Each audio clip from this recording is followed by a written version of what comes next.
यूहन्ना अध्याय 2। एक तीसरे दिन गलील के काना में एक विवाह समारोह था और यीशु की माता भी वहां थी।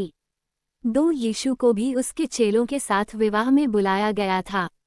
जब दाखरस खत्म हो गया तो यीशु की मां ने उससे कहा, उनके पास दाखरस नहीं रहा। यीशु ने उससे कहा, हे नारी, इससे तुझे और मुझे क्या काम? मेरा समय अभी नहीं आया। उसकी मां ने नौकरों से कहा, वह जो कुछ तुमसे कहे वही करो।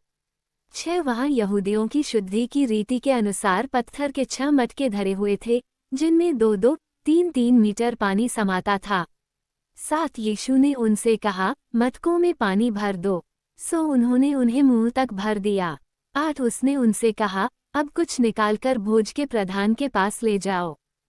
उन्होंने ले लिया। जब भोज के प्रधान ने वह पानी चखा जो अब दाखरस बन गया था और नहीं जानता था कि वह कहाँ से आया है, परंतु जिन सेवकों ने पानी निकाला था वे जानते थे, तब भोज के प्रधान ने दूल्हे को बुलाया। और उससे कहा, सब लोग पहले अच्छी दाखरस परोसते हैं और जब मेहमान पीकर चूर हो जाते हैं तब और बुरी दाखरस परोसते हैं। तूने अच्छी दाखरस अब तक रख छोड़ी है। यीशु ने गलील के काना में ये पहला चिन्ह करके अपनी महिमा प्रकट की और उसके चेलों ने उस पर विश्वास किया। इसके बाद वह और उसकी माता, उसके भाई और उसके चेले कफरनहूम को गए और वहां कुछ दिन रहे।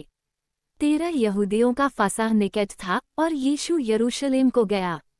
14 उसने मंदिर में बैल, भेड़ और कबूतर बेचने वालों और सर्राफों को बैठे हुए पाया। 15 उसने रस्सियों का एक कोड़ा बनाया और सब भेड़ों और बैलों को मंदिर से बाहर निकाल दिया और सर्राफों के पैसे बिखेर दिए और उनकी मेजें उलट दी। 16 उसने कबूतर बेचने वालों से कहा, इन्हें यहाँ से ले जाओ, मेरे पिता के घर को बाजार मत बनाओ। 17 उसके चेलों को याद आया कि लिखा है, तेरे घर की धुन मुझे खा जाएगी। 18 यहूदियों ने उससे कहा, तू जो ये काम करता है तो हमें कौन सा चिन्ह दिखाता है? 19 यीशु ने उनको उत्तर दिया, इस मंदिर को ढा दो और मैं इसे 3 दिन में खड़ा कर दूंगा। 20 तब यहूदियों ने कहा, इस मंदिर के बनाने में 46 वर्ष लगे, क्या तू इसे 3 दिन में खड़ा कर देगा? 21 परंतु वह अपने शरीर के मंदिर के विषय में कह रहा था। 22 जब वह मरे हुओं में से जी उठा तो उसके चेलों को स्मरण आया कि उसने ये कहा था और उन्होंने पवित्र शास्त्र और उस वचन पर जो यीशु ने कहा था विश्वास किया। 23 जब वो यरूशलेम में फसह के पर्व के समय था तो बहुतों ने उसके द्वारा दिखाए गए चिन्हों को देखकर उसके नाम पर विश्वास किया।